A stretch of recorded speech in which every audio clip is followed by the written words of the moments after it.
நினைத்தாலே முக்தி தருகின்ற திருவண்ணாமலை அண்ணாமலையார் கோயிலுக்கு தாங்க வந்திருக்கோம். தமிழ்நாட்டிலே மிகப்பெரிய ராஜகோபுரங்கள்ல இந்த ராஜகோபுரமும் ஒண்ணுங்க. இந்த ராஜகோபுரம் 217 அடி உயரம் கொண்டதுங்க. இந்த இடத்துல முருகன் காட்சி கொடுத்தாருங்க. காலையில 5:30 மணிலேருந்து 7 மணிக்குள்ள சாமியை பார்க்குற மாதிரி போங்க. இந்த ராஜகோபுரங்களை கிழக்கு ராஜகோபுரம், பேக கோபுரம், அம்மணியம்மன் கோபுரம், திருமஞ்சன கோபுரம், கிளி கோபுரம், கிளி ரூபத்துல இந்த கோயில ஒரு பாடல் பாடியிருக்காரு. அதனால இந்த இடத்துக்கு கிளி ராஜகோபுரம் பேர் வச்சிருக்காங்க. அண்ணாமலையார் இருக்கிற கருவறை சுற்றிலுமே அந்த சூட்டை நீங்க உணரலாம். அது மட்டும் இல்லாம நம்ம மூலவரோட சிலை பாத்தீங்கன்னா ரொம்பவே சூடா இருக்கும்னு சொல்றாங்க. திருவண்ணாமலை கோயில உள்ள ஒரு மரத்துல சித்தர்கள் வசிக்கிறாங்க. பள்ளின்னு சொல்றோம். ஆக்சுவலா வந்து கௌலீஸ்வரர் வஞ்சிருக்கல பட்டையா வஞ்சிருக்கல சந்திலிருந்து கீழே காப்பாங்க. இந்த வீடியோவை நமக்காக வழங்குபவர்கள் ரீலோட் மென்ஸ்வேர் காட்டுமன்னார் கோயில். காட்டுமன்னார் கோயிலின் நம்பர் 1 ஆண்கள் ஆடையகம்.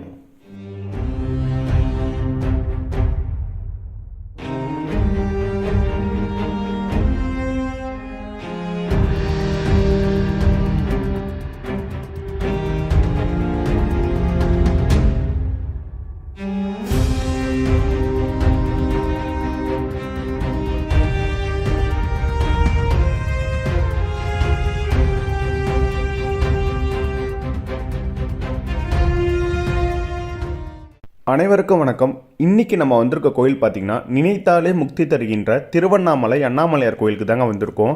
இந்த கோயில் 2000 ஆண்டுகளுக்கு மேல் பழமை வாய்ந்ததாக இருக்குன்னு சொல்கிறாங்க. பல்லவர் காலத்தில் கட்டத் தொடங்கி பல்லவர்கள், சோழர்கள், பாண்டியர்கள், விஜயநகர பேரரசர், நாயக்கர்கள்னு சொல்லிட்டு தமிழ்நாட்டை ஆட்சி செஞ்ச அனைத்து மன்னர்களும் இந்த கோயிலுக்கு போட்டி போட்டுட்டு திருப்பணி செஞ்சுருக்காங்க.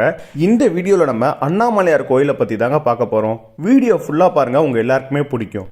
நம்ம கோயிலுக்குள்ளே போக அதிகாலையில் 4:30 வந்துட்டோங்க. ஏன்னா 5:30 மணிக்கெல்லாம் கோயிலோட நட திறந்துடுவாங்க. நம்ம அதுக்காண்டி 4:45 க்யூவில் நிற்க ஆரம்பிச்சிட்டோம். கரெக்டாக 5:30 கோயிலோட நட திறந்துட்டாங்க. விசேஷ நாட்களில் கோயிலோட நட திறப்போட நேரமும் மாறும்னு சொல்கிறாங்க. கோயில் நட திறப்புக்காண்டி காலையிலே இவ்வளோ பக்தர்கள் ராஜகோபுரத்துக்கு முன்னாடி நின்றுட்டு இருக்காங்க. நம்ம இப்போ கிழக்கு ராஜகோபுரம் வாயில் வழியாக தாங்க கோயிலுக்குள்ளே போக போகிறோம். அதுக்கு முன்னாடி கோயில் வாசல்லே அர்ச்சனைக்காண்டி மாலை, தேங்காய், அந்த ஜாமான்களும் குறிப்பாக நெய் தீபம் அதிக அளவில் விற்பனை பண்ணிட்டு இருக்காங்க. ஏன்னா இந்த இடத்துல பார்த்தீங்கன்னா வர பக்தர்கள் அதிகமான அளவில் நெய் தீபம் சூடம் ஏற்றுறாங்க. அதுக்காண்டி அந்த பொருட்களையும் விற்பனை பண்ணிட்டு இருக்காங்க. நம்ம கிழக்கு ராஜகோபுரம் வழியாக உள்ளே போகும்போது நம்மளை செக் பண்ணிட்டு தான் உள்ளே விடுவாங்க. வர பக்தர்கள் அதிகமான அளவில் லக்கேஜ் கொண்ட பேக் எடுத்துகிட்டு வராதிங்க. சின்ன சைஸ் பேக் கொண்டு வாங்க. பெரிய சைஸ்லாம் உள்ளே விட மாட்டுறாங்க. அதுபோல் இந்த இடத்துல வெயிட் பண்ண கொஞ்சம் கடுப்பாக இருக்கும். ஏன்னா சின்ன இடமா இருக்கிறதால கொஞ்சம் சிரமமாக இருக்கும். அதை கடந்து நம்ம ராஜகோபுரத்துக்கு உள்ளே போனாலே அந்த ராஜகோபுரம் அவ்வளோ பிரம்மாண்டமாக இருக்கும். ஏன்னா தமிழ்நாட்டிலே மிகப்பெரிய ராஜகோபுரங்களில் இந்த ராஜகோபுரமும் ஒன்றுங்க. இதோட 4 பக்கமும் அந்த கர்ண சிற்பங்களும் சிம்மையாழிகள் தூணும் இருக்குங்க. அது ரொம்ப அழகாகவும் பிரம்மாண்டமாக இருக்கும். இந்த ராஜகோபுரம் 217 அடி உயரம் கொண்டதுங்க. இந்த கோபுரத்தை கிருஷ்ண தேவராயர் தான் கட்டியிருக்காரு. தமிழ்நாட்டில் 2வது மிகப்பெரிய ராஜகோபுரம் திருவண்ணாமலை ராஜகோபுரம் தாங்க. பார்த்தீங்களா, ராஜகோபுரத்தோட சீலிங்கில் கூட அவ்வளோ அழகான சிற்பங்கள் செதுக்கி வச்சிருக்காங்க. நம்ம இப்போ கோயிலுக்குள்ளே போகலாங்க. இந்த கோயில் பஞ்சபூத தலங்களில் ஒரு கோயில் ஆகுங்க. அது எப்படின்னு பார்த்தீங்கன்னா நீர், நெருப்பு, ஆகாயம், காற்றுங்கிற போல இந்த கோயில் நெருப்புக்கான கோயிலுங்க. அதனால இந்த கோயிலை அக்னிஸ்தலம்னு சொல்லி அழைச்சிட்டு வருவாங்க. இந்த கோயில் அண்ணாமலையாரை தவிர்த்து இன்னொரு சிறப்பம்சமும் இருக்குது. அது பார்த்தீங்கன்னா கோயில் வாயிலில் உள்ள முருகன் சன்னதிங்க. இந்த முருகன் சன்னதி ஏன் இவ்வளோ சிறப்புன்னு பார்த்தீங்கன்னா திருவண்ணாமலையை சேர்ந்த அருணகிரிநாதருக்கு இந்த இடத்துல முருகன் காட்சி கொடுத்தாருங்க. அதனால இந்த கோயிலுமே ரொம்ப சிறப்பு வாய்ந்த கோயிலாக கருதப்படுது. அந்த முருகன் சன்னதிக்கு பக்கத்திலே ஒரு தீர்த்த குளம் இருக்குங்க. அந்த தீர்த்த குளம் பேர் பார்த்தீங்கன்னா சிவகங்கை தீர்த்தம்னு சொல்லுவாங்க. இங்கே மொத்தம் 2 தீர்த்த குளங்கள் இருக்குது. அந்த 2 தீர்த்த குளங்களையும் நீர் வற்றவே வத்தாதுன்னு சொல்கிறாங்க. இது நம்ம பார்க்கறது சிவகங்கை தீர்த்தங்க. அந்த குளத்துக்கரையிலேயே ஒரு விநாயகர் கோயில் இருக்குங்க. மொத்தம் இந்த கோயிலில் பார்த்தீங்கன்னா 22 பிள்ளையார் சன்னதிகள் இருக்குங்க. அது இன்னொரு சிறப்புங்க.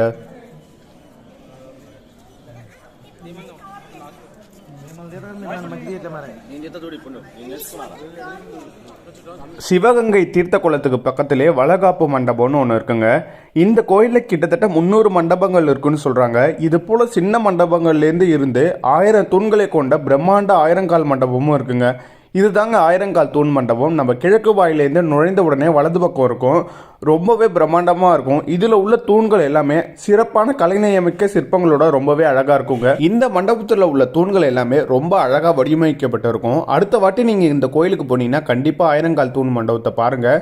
நம்ம போகும்போது அந்த மண்டபத்தில் தேருக்கான அந்த குதிரைகளை ரெடி பண்ணி வச்சுருந்தாங்க. அந்த குதிரைகள் எல்லாமே ரொம்பவே அழகாக இருந்ததுங்க.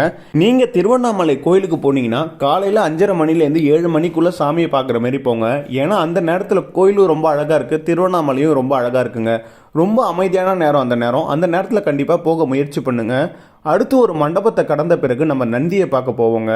இந்த நந்தியை பெரிய நந்தின்னு சொல்லி குறிப்பிடுறாங்க. ஏன்னா இந்த நந்தி தான் இருக்கிறதுலே ரொம்ப பெருசு இந்த கோயிலில். பிரதோஷ நாட்களில் இந்த நந்திக்கு விசேஷ பூஜைகளும் நடக்கும். நம்ம அண்ணாமலையார் கோயில் மொத்தம் 24 ஏக்கர் பரப்பளவில் ரொம்ப பிரம்மாண்டமாக அமைக்கப்பட்டிருக்கு. இதில் மொத்தம் 6 பிரகாரங்கள், 9 ராஜகோபுரங்கள் இருக்குங்க. இந்த ராஜகோபுரங்களை கிழக்கு ராஜகோபுரம், பேக கோபுரம், அம்மணியம்மன் கோபுரம், திருமஞ்சன கோபுரம், கிளி கோபுரம், வல்லால மகாராஜ கோபுரம்னு சொல்லி குறிப்பிடுறாங்க. அது மட்டும் இல்லாமல் தெற்கு கட்டை கோபுரம், வடக்கு கட்டை கோபுரம், மேற்கு கட்டை கோபுரம்னு இருக்குங்க. இவ்வளவு பெரிய பிரம்மாண்ட கட்டமைப்போட மலைக்கு அடிவாரத்தில் அழகாக அமைஞ்சிருக்கு நம்ம திருவண்ணாமலை கோயில். நம்ம பெரிய நந்தியை வணங்கிட்டு அதுக்கப்புறம் உள்ள போகும்போது வலது பக்கம் ஒரு முருகன் கோயில் இருக்குங்க. நம்ம போற வழி பார்த்தீங்கன்னா வல்லால மகாராஜா கோபுரம் வழியாக தான் உள்ள போக முடியும். இந்த கோபுரத்தை வல்லால மகாராஜா தான் கட்டியிருக்காரு, அதனால அவர் பேரே அந்த கோபுரத்துக்கு வச்சுட்டாங்க. இந்த கோயிலுக்கு பல்வேறு காலகட்டத்தில் வாழ்ந்த பல்வேறு மன்னர்கள் திருப்பணிகள் செஞ்சிருக்காங்க. அதனால நிறைய கல்வெட்டுகள் இந்த கோயிலில் பார்க்கலாம். தமிழ் கல்வெட்டு நீங்க பார்க்கலாங்க. அடுத்து நம்ம கோயிலோட 4வது பிரகாரத்துக்கு வந்திருக்கோம். இந்த பிரகாரத்துல முதல்ல காலபைரவர் சன்னதி, அதுக்கப்புறம் பிரம்ம தீர்த்தத்தை பார்க்க முடியும். இந்த கோயில உள்ள ஒவ்வொரு பிரகாரங்களையும் அழகான சன்னதிகள் நிறைய அமைஞ்சிருக்கு. நம்ம 4வது பிரகாரத்துல இருக்கோம். இங்க முதல்ல காலபைரவரை தரிசனம் பண்ணிட்டு அதுக்கப்புறம் பிரம்ம தீர்த்தம் இருக்குங்க. இந்த தீர்த்த குளமும் நீர் வற்றாதுன்னு சொல்றாங்க. இந்த தீர்த்த குளத்துல பாத்தீங்கன்னா நிறைய வாத்துகளை விட்டு வச்சிருக்காங்க. அதெல்லாம் பார்க்க ரொம்பவே அழகா இருக்கு. அடுத்த வாட்டி இந்த கோயிலுக்கு வந்தீங்கன்னா இந்த வாத்துகளையும் பாருங்க. இந்த குளத்துக்கு பக்கத்திலேயே பிரம்ம தீர்த்த மண்டபம் இருக்குங்க. அதுல காலையிலே ஒரு பெண் சித்தர் தியானம் பண்ணிட்டு இருந்தாங்க. அவங்க கிட்ட ஆசி வாங்கிட்டு இந்த கோயிலோட ப்ளூ பிரிண்ட்டை பார்க்க வந்துட்டோங்க. அதுல தெளிவாகவும் அழகாகவும் நமக்கு புரியும்படி அந்த கோயிலோட அமைப்பா வச்சிருந்தாங்க. அது பார்க்க ரொம்ப ரொம்ப அழகா இருந்தது. அந்த ப்ளூ பிரிண்ட்டுக்கு பக்கத்திலே கோயில்ல கார்த்திகை தீபம் அன்னைக்கு தீபத்துல ஊத்துற நெய்க்காண்டி நம்ம டொனேஷன் பண்ணலாம். அதற்கான டொனேஷன் கவுண்டர் அங்க வச்சிருந்தாங்க. நிறைய மக்கள் வந்து நெய் தீபத்துக்காண்டி டொனேஷன் பண்ணிட்டு போனாங்க.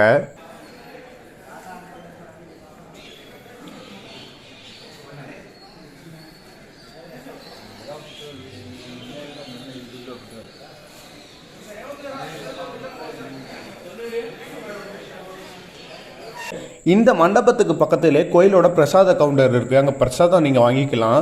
அதுக்கப்புறம் சின்ன நந்தியில் பார்த்தீங்கன்னா காலையிலே கோமாதாவை கட்டி எல்லாரும் அகத்திக்கீரை கொடுத்துட்டு இருந்தாங்க. அடுத்த வாட்டி போனால் நீங்களும் கொடுத்து பாருங்கள்.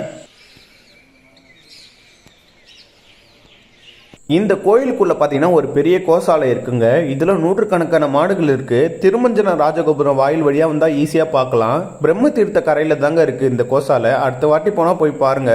அடுத்து நம்ம மூலவர் அண்ணாமலையாரை தரிசனம் பண்ண போகலாம். அதுக்கு முன்னாடி ஒரு முக்கியமான ராஜகோபுரத்தை கடந்து போனோம். இந்த ராஜகோபுரம் பேர் கிளி ராஜகோபுரங்க. இதுல ஏன் கிளிக்கு தனி பெயிண்ட், கிளி ஏன் தனியா தெரியுதுன்னு கேட்டீங்கன்னா, அருணகிரிநாதர் கிளி ரூபத்துல வந்து இந்த கோயில ஒரு பாடல் பாடியிருக்காரு. அதனால இந்த இடத்துக்கு கிளி ராஜகோபுரம்னு பேர் வச்சிருக்காங்க. அந்த ராஜகோபுரத்துல கிளி மட்டும் தனியா தெரியும். அடுத்த வாட்டி போனா அந்த கிளி ராஜகோபுரத்துல உள்ள கிளியை பாருங்க. நம்ம கிளி ராஜகோபுரத்தை கடந்து 3வது பிரகாரத்துக்கு வந்துருவோம். இந்த பிரகாரத்துல பாத்தீங்கன்னா தீப மண்டபம் இருக்குங்க. இந்த இடத்துல நின்று பார்க்கும்போது மலையில ஏற்றுற தீபத்தை தெளிவா பார்க்கலாம். அதனால இந்த மண்டபத்துக்கு தீப மண்டபம்னு பேர் வச்சிருக்காங்க. இந்த இடத்துல நின்று பார்க்கும்போது தீபம் ஏற்றுற அந்த மலை ரொம்பவே அழகாவும் தெளிவாகவும் தெரியுது. இந்த 3வது பிரகாரத்தை சுற்றிலும் 2 அடுக்கு மண்டபங்களை நம்மளால பார்க்க முடியும். இந்த மண்டபங்களையாவும் மக்கள் சுற்றி வந்து கோயிலை தரிசனம் பண்ண கட்டியிருக்காங்க.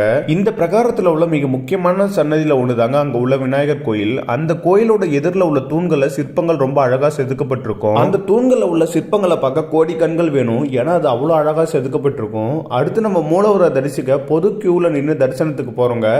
இந்த தரிசனம் போற வழியில பாத்தீங்கன்னா நமக்காண்டி ஃபேன்லாம் வச்சிருக்காங்க. அதெல்லாம் ரொம்பவே நல்லா இருக்கு. இந்த கோயில் பஞ்சபூத தலங்கள்ல அக்னிக்கான கோயிலுங்க, அதாவது நெருப்புக்கான கோயில். அதனால இந்த மூலவரை சுற்றி உள்ள கருவறை பகுதிகள் எல்லாமே ரொம்பவே சூடா இருக்கும்னு சொல்றாங்க. நீங்க இன்னைக்கு அண்ணாமலையார் கோயிலுக்கு போனாலும் அண்ணாமலையார் இருக்கிற கருவறை சுற்றிலுமே அந்த சூட்டை நீங்க உணரலாம். அது மட்டும் இல்லாம நம்ம மூலவரோட சிலை பாத்தீங்கன்னா ரொம்பவே சூடா இருக்கும்னு சொல்றாங்க. அதுல கை வச்சாலே ஒரு சுடு தண்ணியில கை வைக்கிற அளவுக்கு கொதிக்கும்னு சொல்றாங்க. இந்த விஷயத்த பல பேர் உறுதியாகவும் சொல்றாங்க. எப்படிதான் ஒரு சிலை இவ்வளவு சூடா இருக்கும்னு சொல்லி நம்மள குழம்பவும் அடிக்க செய்யுது, அதே சமயம் இப்படிலாம் ஒரு சிலை இருக்கான்னு சொல்லி நமக்கு ஆச்சரியத்தையும் கொடுக்குதுங்க.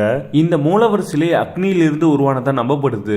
மூலவரை தரிசனம் பண்ண பிறகு அடுத்து நம்ம உண்ணாமலை அம்மனை தரிசனம் பண்ண போயிட்டோங்க. இந்த சன்னதி 3வது பிரகாரத்தில் அமைஞ்சிருக்குங்க. இந்த சன்னதிக்கு மேல உள்ள சுதை சிற்பங்கள் ரொம்பவே அழகா இருக்கும். நம்ம மூலவர் பாத்தீங்கன்னா 2வது பிரகாரம் மற்றும் 1வது பிரகாரத்துக்குள்ள அமைஞ்சிருக்காருங்க. நம்ம தரிசனத்துக்கான லைன்ல நின்று சாமியை கும்பிட்டதுக்கு அப்புறம் நம்ம மெயினான இடத்துக்கு வந்துருவோங்க. இந்த இடம் தாங்க மூலவருக்கான பிரதான நுழைவாயில். தீப மண்டபத்திலேருந்து பார்த்தா இப்படி தான் காட்சி இருக்கும். பெரிய கொடிமரம், அதுக்கப்புறம் பலிபீடம் எல்லாமே இருக்குங்க. அதில் தங்கத்தகடுகள் போல அடிச்சு வச்சிருக்காங்க. அந்த இடத்துல சாமி கும்பிட்டு வந்த பிறகு நிறைய பேர் விழுந்து கும்பிட்றத நம்மளால பார்க்க முடியும். அடுத்து நம்ம அண்ணாமலையார் கோயிலோட தலை விருச்சகங்க. இந்த கோயிலோட தலை விருச்சகம் பார்த்தீங்கன்னா மகிழ மரங்க. இந்த மகிழ மரத்துக்குன்னே தனி பூங்கா போன்ற அமைச்சு வச்சிருக்காங்க. அது ரொம்பவே அருமையாக இருக்குங்க. அந்த இடத்துல மிக மிக முக்கியமான ஒரு விஷயம் இருக்கு. அந்த விஷயம் என்னன்னு பார்த்தீங்கன்னா ஒரு முக்கியமான கல்வெட்டுங்க. இந்த கல்வெட்டு எப்படி கிடைச்சதுன்னு பார்த்தீங்கன்னா இந்த தலைவிருச்சகம் இருக்கிற பகுதிகளை சீரமைக்கும் போது இந்த கல்வெட்டை தோண்டி எடுத்திருக்காங்க. அது எடுத்து ஆராய்ச்சி பண்ணும்போது அது ராஜேந்திரன் சோழனோட வெற்றிகளை குறிக்கிற கல்வெட்டுங்க. அடுத்த முறை பார்த்தீங்கன்னா அந்த கல்வெட்டை படிச்சு பாருங்க, அற்புதமான தகவலாக இருக்கு. அடுத்து நம்ம பிரகாரத்தை சுற்றி வரலான்னு சொல்லிட்டு ஒரு வலம் வந்தோங்க. அப்போதான் இந்த காட்சியை பார்த்தோம். அண்ணாமலையார் கோயில் மலைக்கு அடிவாரத்தில் ரொம்ப அழகா அமைஞ்சிருக்குன்னு சொன்னாங்க. அதுக்கு சாட்சி இந்த காட்சி தாங்க. எவ்வளவு அழகா இருக்குன்னு பாருங்க. மேலும் திருவண்ணாமலைனாலே சித்தர்களுக்கான பூமின்னு சொல்லுவாங்க. திருவண்ணாமலை கோயில்ல உள்ள ஒரு மரத்துல சித்தர்கள் வாழ்றாங்க. என்னது, மரத்துல சித்தர்கள் இருக்காங்களா? ஆமாங்க, திருவண்ணாமலை கோயில்ல உள்ள ஒரு மரத்துல சித்தர்கள் வசிக்கிறாங்க. அவங்கள தான் இப்ப நம்ம பார்க்க போறோம். அண்ணாமலையார் கோயில பிடாரி அம்மன் கோயிலுக்கு எதிரில் தாங்க இந்த மரம் இருக்கு. இந்த மரம் பாத்தீங்கன்னா வில்வ மரமும், அந்த வில்வ மரத்திலே அரச மரமும் முளைஞ்சிருக்குங்க. அந்த மரத்துல தான் மக்கள் எல்லாருமே ஒரு சித்தர் இருக்காங்கன்னு கை நீட்டி பார்த்துட்டு இருந்தாங்க. இந்த மரத்துல எங்கெங்க சித்தர்கள் இருக்காங்கன்னு நம்ம கேட்டபோது அந்த மரத்துல உள்ள பள்ளிகள் தான் சித்தர்களா நம்பப்படுதுன்னு சொன்னாங்க. இதெல்லாம் என்ன சித்தர்கள்னு சொல்லுவாங்களாண்ணா? கௌலீஸ்வரர் அப்படின்னா நம்ம பள்ளின்னு சொல்றோம். ஆக்சுவலாக வந்து கௌலீஸ்வரர் ஆமா, அவர்தான் மேலே போயினே பாரு. ஓ, வில்வ மரத்துல அரச மரம் வந்து சிவன் இல்ல. ஆமா, அந்த இலையும் அந்த அந்த காய் வந்து சிவன் படிக்கிறாங்க. அரச மரம் இங்கிருந்து ஸ்டார்ட் ஆகும். பார்த்தீங்கன்னா மேலே போயினே பாரு. அப்படியே வாங்க.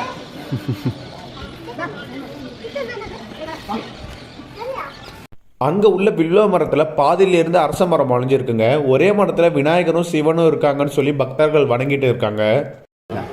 இந்த வஞ்சிருக்குல்ல ஐயா, இதாங்கய்யா, இது அந்த வஞ்சிருக்குல்ல, பட்டையா வஞ்சிருக்குல்ல, சந்திலேருந்து கீழே காப்பாரு, இப்படி காப்பாரு. லீப் மேலே போதும், சின்ன மெலிசா போதா, அது கீழே நீங்க அடுத்த முறை அண்ணாமலையார் கோயிலுக்கு போனா அந்த மரத்துல சித்தர்கள் வடிவில் வாழ்ற பள்ளிகளை கண்டிப்பா பாருங்க. அந்த காட்சியை பார்க்க நிறைய மக்கள் வராங்க.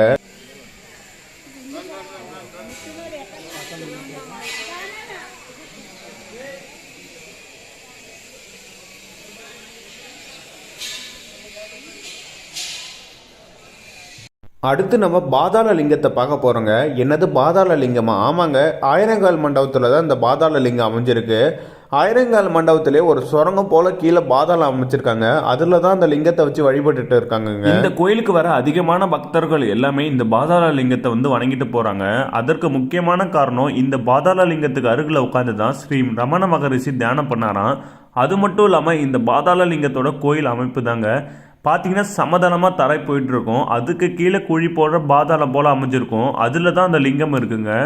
அந்த லிங்கத்துக்கும் தினமும் பூஜைகள் நடைபெற்று வருது. இது போல நம்ம இறங்கி போய் தான் அந்த லிங்கத்தை தரிசனம் பண்ண முடியும். அதுவுமே ரொம்ப அருமையா இருக்கும். நம்ம கோயிலில் உள்ள முக்கியமான எல்லா இடங்களுமே பார்த்துட்டு அடுத்து கிரிவலம் போக கிளம்பிட்டோங்க.